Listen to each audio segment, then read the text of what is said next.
A long time ago, Mother Earth looked very different from the way she looks today. Thousands of years ago, she was dry and hot and covered with rocks and dust. She knew she would have to look after many living things, both big and small, that were going to be born. And she knew that her children would not be able to survive in such harsh conditions. So with some help from the oxygen and hydrogen gases surrounding her, she managed to cool her environment down. This combination of oxygen and hydrogen gases led to the formation of a liquid that fell from the sky onto her surface and filled up most of the regions to form the oceans. This liquid is what we call water. Then, with the help of this water, Mother Earth gave birth to her first living organism ever. As she sipped on water from her glass at the Lido summer camp, Rasika was delighted to hear this story. So with much enthusiasm, she walked up to the water expert Dr. Sheth and asked him if the water we drink comes from the ocean.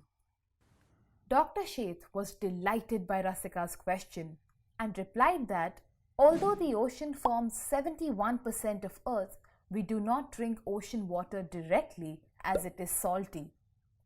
The water we drink is fresh water that falls from the sky onto the surface of the earth in the form of rain. This rainwater collects on the surface of the earth in lakes, rivers, ponds and streams.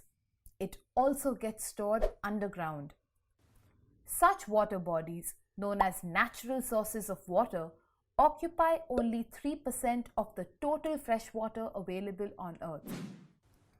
Fascinated, Rasika further said that she does not fill rain or river water in her bottle. She gets water from the tap at home. So does that mean that the taps are connected to the sky?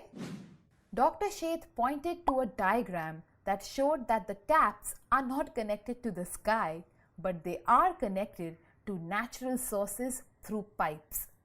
Other than that, we also have wells and hand pumps to draw water from the ground. In fact, in some parts of the world, people get water through canals and tanks. These sources are called man-made sources of water. That rang a bell. Rasika said that when she visited Rajasthan last summer, she saw the famous Chand Bavdi, a step well, and Ghadisar Lake. She learned that they were used as water sources in the ancient days. Dr. Sheth said that water is very important for life. We cannot live without water, so we must save it. After the conversation, Rasika thanked Dr. Sheth and pledged to do all that she can to save water.